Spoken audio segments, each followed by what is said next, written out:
Hello guys, welcome back to my another vlog. তো আগের ভিডিওতে তোমরা দেখলে তো আমি কলেজে গেছিলাম। কলেজের থেকে তারপরে আমি চলে এসেছি কেক টেক নিয়ে। আমি, আমার বান্ধবী, আমার মা, আমার প্রিয়াঙ্কা বান্ধবীকে সারপ্রাইজ দিতে, কারণ আজকে ওর বার্থডে ছিল। তো এখন আমরা যাব ওকে সারপ্রাইজ দিতে। যখন আমার ইতিশার বান্ধবীর বার্থডে ছিল তখন আমি আর ও গেছিলাম। তো আজকে আমি ইতিশা এসেছি ওর বার্থডেতে সারপ্রাইজ দিতে। তো দেখো ও দরজা খুলে নিয়েছে।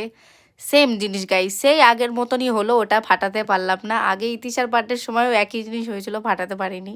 এইবারও একই জিনিস হলো, সেই মানে ওই মুহূর্তটাই চলে যায়, দিয়ে তারপরে যে করে হোক ফাটিয়ে দিয়েছিলাম। ও তো খুবই খুশি হয়ে গেছিল। এখানে ও ছিল, ওর বয়ফ্রেন্ড ছিল। অ্যাকচুয়ালি গাইস ও জানতো আমরা আসবো, মানে আগের আমার বান্ধবীর বার্থডেতেও এরকম করেছিলাম। তো ও জানতোই যে আমরা আসবো, আমরা না এসে তো থাকতে পারবোই না। তো এটা হচ্ছে যে কেক নিয়ে এসেছিলাম। তো চলো এখন কেকটা কাটবে। ওর বয়ফ্রেন্ড তো খুবই খুশি, ও তো ভীষণই খুশি। ও তো দেখো নিজের বার্থডেতে নিজেই নাচা শুরু করে দিয়েছে, happy birthday to me, happy birthday to me বলে যাচ্ছিল। তোমরা সবাই আমার বান্ধবীকে হ্যাপি বার্থডে উইশ করে দিও অবশ্যই। ওর নাম হচ্ছে যে প্রিয়াঙ্কা, আর এর নাম ইতিশা, এই যে আমি, আর এটা ওর বয়ফ্রেন্ড। তো সবাই ওকে অনেক উইশ করো।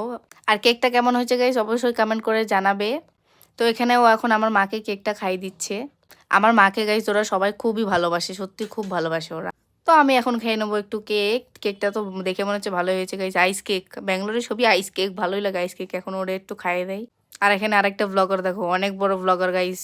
তো এটা নিয়ে 4 নম্বর বার্থডে হলো গাইস। এখনো আরেকটা বার্থডে বাকি আছে, তোমরা গুনছো তো? এত কেক খেয়ে খেয়ে কি যে হবে, মোটা হয়ে যাবো একই মাসে।